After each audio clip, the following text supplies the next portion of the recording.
They say you can tell a lot about a system by how it treats the quiet people, the ones who don't raise their voice, don't know the right words, don't wear the right clothes. I learned that the hard way standing alone in a courtroom one Tuesday morning, realizing the man in the robe had already decided who I was before I ever opened my mouth. And for a while there, I really thought that was going to be the end of my story. My name is Lillian Moore. I was 67 at the time, retired, living on a fixed income, the kind that makes you count groceries twice before you get to the checkout line. I'd lived in the same apartment building in East Ridge for almost 30 years, raised my son there, watched the neighborhood change, watched friends get priced out, watched paint jobs replace real repairs. Still, I paid my rent on time every month without fail. I thought that counted for something. Turns out, in some places, it doesn't. The case was simple on paper. My landlord, Victor Hale, claimed I'd intentionally damaged my apartment, caused a flood, ruined the unit below, all to protest a rent increase. He wanted me evicted and on the hook for damages I couldn't possibly pay. $15,000. Might as well have been $15 million. I walked into that courtroom already scared, already tired, already feeling like I was asking permission to exist. Judge Malcolm Reeves sat up there like he owned the air. Big desk, bigger, ego. He barely looked at me when the clerk called my name.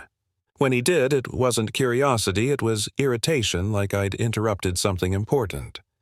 My public defender tried, bless him, but he looked like a man fighting a forest fire with a cup of water. I explained about those pipes. Old building. I'd called maintenance more than once. Nothing. The leak burst while I was out. Judge Reeves didn't care. He smirked, made comments about people like me always having excuses. He glanced at Victor Hale, who sat there relaxed, confident, flipping his pen like this was a business meeting he'd already won. Then the judge started asking about my family. Where were my kids? Why no one came to help me? He said it with that tone, you know, the one polite enough to be allowed, cruel enough to sting. I told him my son was working, that I didn't want to worry him. Reeves laughed. Made a joke about how sons like mine usually had better things to do, or worse places to be. Yeah, that happened. I felt myself shrinking. Every word he said made me feel smaller, like I was being folded up, pressed flat. He talked about responsibility, about character, about how people who couldn't manage their lives expected handouts. When he announced he was granting the eviction and garnishing my pension, my ears started ringing. I remember thinking, this is it. This is how it ends. Not with some big mistake, not with some crime, just with someone powerful deciding I was disposable. He lifted his gavel, and that's when the doors opened. Not quietly, not politely. They opened like someone meant to be noticed. A man walked in, tall, calm, wearing a dark suit that fit him like it was made for him. He didn't rush, didn't look around. He walked straight toward me, put a hand on my shoulder, steady, familiar. "It's okay, Mom," he said. "I'm here." I hadn't seen my son Daniel in months. He worked out-of-town government job, always vague about details. I told him not to come. Told him I could handle it. Guess he knew better. Judge Reeves lost it. Started shouting about procedure, about contempt, about security.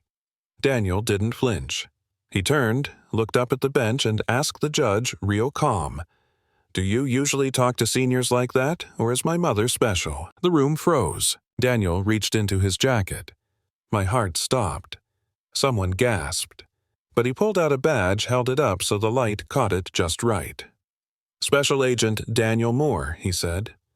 "Federal Bureau of Investigation." You could feel the shift, like the air pressure changed. Daniel explained piece by piece that he'd been investigating a corruption case tied to property developers and local courts.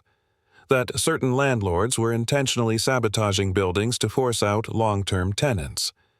That certain judges were fast-tracking evictions in exchange for favors. And that my case, my little eviction hearing, was part of something much bigger. Judge Reeves tried to interrupt. Daniel kept talking. He laid out evidence. Maintenance records, fingerprints on a valve, emails, payments routed through charities and shell companies. Victor Hale turned pale. Tried to laugh it off. That didn't last long.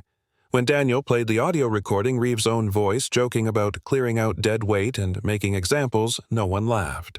The judge's gavel slipped from his hand. Literally fell onto the desk. Federal marshals walked in minutes later. No drama, just efficiency. They read the warrant. Reeves tried to argue, tried to claim authority. Nobody listened. They took his robe off right there. No speech, no ceremony. Just a man without his costume, suddenly very small. Victor Hale broke fast. Started talking, blaming everyone else, offering deals. Didn't matter. They took him too. As they led Reeves past me, Daniel stopped them. Told the judge to look at me. Reeves hesitated. Daniel didn't raise his voice, but it carried. Look at her. I stood up. My knees shook, but I stood. I told him my son wasn't a criminal, that he served his country, that I'd worked my whole life and didn't need his approval to know my worth. I told him I'd pray for him. Not out of kindness, out of habit. People clapped. Real clapping, not polite. Someone cried. I sat down and felt like I could breathe again. Outside, cameras. Reporters. Daniel spoke, calm, clear, named the operation. Said more arrests were coming. They were. Even the judge's lawyer got cuffed on the courthouse steps. Wild day. That night, Daniel took me to dinner. Real dinner. White tablecloths. Steak I didn't have to worry about the price of. I asked him why he never told me what he really did. He said because knowing too much can make you a target. I told him I'd never felt so alone as I did that morning.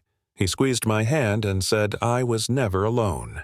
I just couldn't see who was standing behind me. 6 months later, the trial ended. Long sentences, lost careers. My building was seized, then transferred to the tenants.